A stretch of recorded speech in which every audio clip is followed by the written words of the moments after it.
What's up, everybody? Welcome back to the OG family. Make sure y'all smash that like button. Subscribe to my channel only if you want to. But look, my beautiful people, we got this 10 shocking deathbed murder confessions. You know what I'm saying? Look, man, let's get this video right here to like 2,000 likes. And you know what I'm saying? Hopefully everybody's having a good day. You know what I'm saying? If not, then hopefully this can make your day better. You know, we might have some jokes in here or two or three. You feel me? But you know, hopefully, just let me know how your day is doing in the comments down below. And you know what I'm saying? Let's get it. Die. In some cases, those deathbed confessions can turn the tables and solve unanswered cold cases. Here are 10 shocking deathbed murder confessions. Before we get to it though, remember to subscribe to All Time 10s. Got it? Let's go. Number 10. Sharon Diane Crawford Smith. An awful, cold-blooded murder happened in Richmond, Virginia in 1967. The two sisters-in-law, Smoots Havana, 19, and Carolyn Havana Perry, 20, were shot to death at the Hyde's ice cream local store, where they both worked. The killer was never found until 2009. That's when 60-year-old Sharon Diane Crawford Smith, suffering from a terminal illness, confessed she murdered the two girls. Smith told the police that she went to the store to ask for a day off. Then, to quote Smith, one thing led to another. Smith also told the police that the two sisters kept teasing her for being a lesbian and she couldn't bear it anymore. She provided a motive and pretty accurate details that only the murderer could have known. That's crazy. But then what did she do with the murder weapon? She explained she gave the gun to a friend and police detective David Bocock. Unfortunately, the authorities could never find out if Bocock knew about the murder or if he was simply trying to save some trouble for his friend. Smith died soon after her last interview and Bocock had already perished in 2006. Wow, you're talking about a bunch of people that be getting away with. I'm telling you, man, there's so many people out here that's getting away with the most heinous crimes, man. Like, it's crazy. Old lady, though, I wasn't expecting that one. You know how karma works by now, don't you? When you do something bad, then something bad will come back and happen to you, and vice versa. Yeah. Okay, well, if you didn't know, now you do. Here's an example that confirms that rule.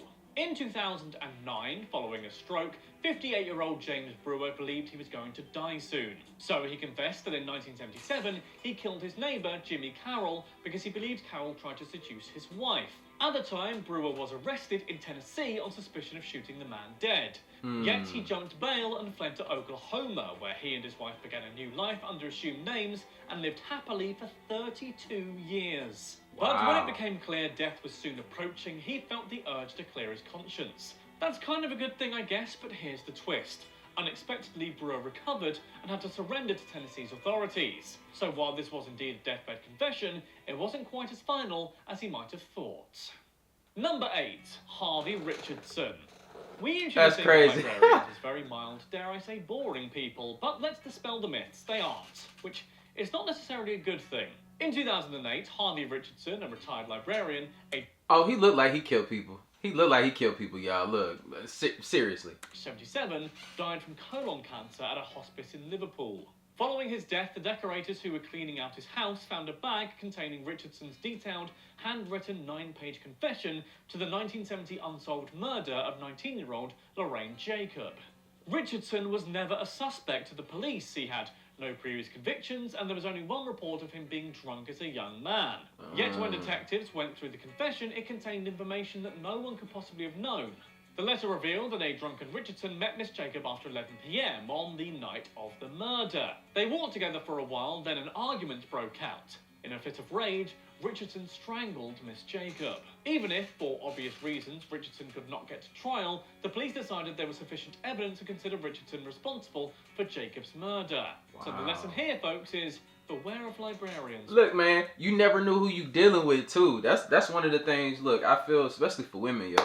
You never know who you dealing with. You know, a lot of these people out here are straight up psychopaths, you feel me? And just waiting on an opportunity, you know? Or if you rub them the wrong way. That's why I always say, too, man, like, watch how you interact with people and watch, like, it's all about respect. Respect people, you know what I'm saying? But it is some people that just out here looking for you. But have some respect out here in the world, man. Number 7. You never know who you're dealing with. Roy Heath. Who says carpets only have an ornamental function? They have many uses. They can cover damaged floor, for example, or they can be quite useful if you want to get rid of a body. In February 2010, following a tip-off, London police discovered the body of 53-year-old Mohammed Taki at a flat in Fulham, West London. Taki's body had been bound with tape and wrapped in a carpet before being buried under the concrete patio. Consequently, the authorities tried to reach out to the flat owner, 52-year-old Roy Heath, who was terminally ill in Trinity Hospice in Clapham, South London. The police managed to interview him a few times to no avail. On the fourth occasion, though, he admitted he had in fact strangled Mr. Taki during an argument and then hid him under his patio for 12 years. Unfortunately, Mr. Heath died before he could give further information to the police, but at least Taki's family, all living in Syria, could finally know what happened to their expat relative and get on with their lives. Number 6. Frank Thorogood.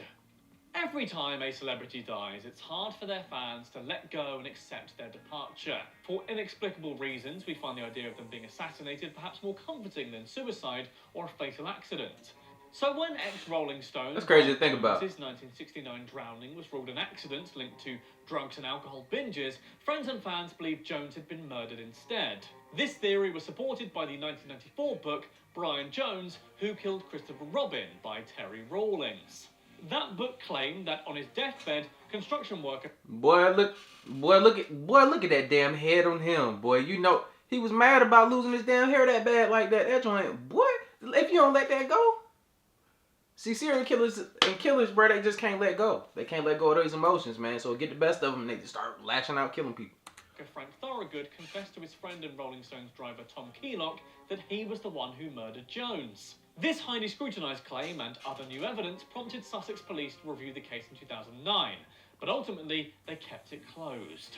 However, in 2019, Netflix released a documentary, No Expectation, The Murder of Brian Jones, that seems to support the murder claim, reopening the case 50 years later. Number 5. Geraldine Kelly. Geraldine and John Kelly's marriage had been cold for years.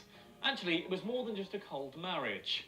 Geraldine had suffered abuse from her partner for years, but felt she couldn't leave the father of her 2 children. Then, in 1991, it all became too unbearable for Geraldine, and she turned him into a literally cold husband. She shot him and hid his body in a freezer for 6 years. What? How did she manage to keep that a secret for so long? Yeah. She told her children their father died in a car crash, and they believed her. No body, no ashes, no funeral, and yet they believed her. I guess kids really do believe everything their parents tell them. What? How did she get away with that for such a long time? Like, you know, kids talk. They had to talk to somebody and was like, oh, my dad's dead. And then it traveled and got to his family or whatever. Like, his family ain't look for him? Crazy. 6 years later, when she began losing her battle with breast cancer, she confessed her crime to her daughter. When Geraldine passed away, her daughter called the police, who checked the freezer and found the man's remains. Wow. Despite years of extreme decomposition, thanks to his tattoos, the authorities could identify the body as John's. So thanks to that discovery in the freezer, the family's trauma finally found an end. Wow. Number 4. Henry Alexander. Unfortunately, American history, well, history in general, I guess, has been marked by countless hate crimes. Some have not been recorded by history, and many have been unjustly dismissed as accidents or suicides. That's the case for 26-year-old African-American Willie Edwards, who, in 1957, died from a fall from a bridge along the Alabama River. Officials found his body only 3 months later, at which point, according to them, the decomposition of the body made it impossible to determine the cause of his death. Cut to 1976, when 4 members of the KKK were arrested. However, Alabama judge Frank Embry dismissed all the charges because no cause of death could ever be established. In 1992, an unexpected confession gave a glimmer of hope to the Edwards family. Just before dying from cancer, Henry Alexander admitted to his wife that he and 3 other members of the Ku Klux Klan forced Willie to jump off the bridge. Oh, wow. The investigation was reopened, and in 1999, the district attorney presented a new case before a Montgomery County grand jury. This subsequently affirmed that Edwards' death was indeed caused by the Ku Klux Klan, but declined to indict anyone specifically for the crime. That's crazy. You're going to have to throw me off that damn bridge. Like, or shoot me, something. I'm not just... I'm not... The wrong one. I'm telling you. Number 3. Christian Bonkowski. That's crazy, man. Would you ever confess to being a member of a group of killers that terrorized an entire country for years? Well, in 2017, Belgian Christian Banofsky did just that. Just before he died, he confessed to his brother to being the Giant, one of the 3 men of the gang dubbed the Brabant Killers. They were responsible for a series of 28 murders in the Belgian province of Brabant between 1982 and 1985. Bronkowski's brother reported that Christian was a former member of an elite police commando unit, the Diana Group. In 1981, following the accidental discharge of his gun, he remained out of work, at which point he became bitter about this abrupt end to his career and began drinking heavily. In that very same year, the gang began their robbery attacks. However, Bronkowski had already been scrutinised as a potential suspect in 2000. A saliva sample and fingerprints had been taken from him. But those comparisons with those contained in the Brabant Gang police file came back as negative. A further DNA analysis was also performed in 2017, following the claim of Bronkowski's brother, but again, that produced no results. Number 2. Crazy. Sean. Until what point is a doctor legally bonded to professional confidentiality? During the 1960s, a New Zealand man who's only been identified as Sean had fallen into the wrong crowd, taking on work as a contract killer. He confessed his crimes to a member of his palliative care team in Auckland City Hospital only in 2018, just days before he died of cancer. He claimed he didn't know his victims' names and made the doctors promise to keep the secret. They agreed, but urged him to write a confession letter to give to the authorities after his passing. However, Sean died before leaving a letter for the doctors, leaving them in a very tricky moral position. They sought legal advice on how to use the information and even published a paper on the moral and legal implications of their choice. Doctors agreed to not share the man's secret as long as he was alive because they didn't deem him a threat to others. However, after the man had passed away, they shared Sean's story with the police but kept the patient's identity a secret to the press. Number 1. That's a little weird one right there. That's a little weird one. A man sentenced to death who exonerates 2 other convicts just before his death. It seems quite unbelievable, yet it's exactly what happened in 2014. 2 days before his execution, Michael Lee Wilson confessed he was responsible for the 1994 murder of Karen Summers. Wilson claimed that 2 men, Malcolm Scott and DeMarco Carpenter, who'd already served more than 20 years in prison for the crime, were completely innocent. Wow. According to Wilson, on the night of the murder, the police found him with what turned out to be the murder weapon and a car now acknowledged as being the killer's car.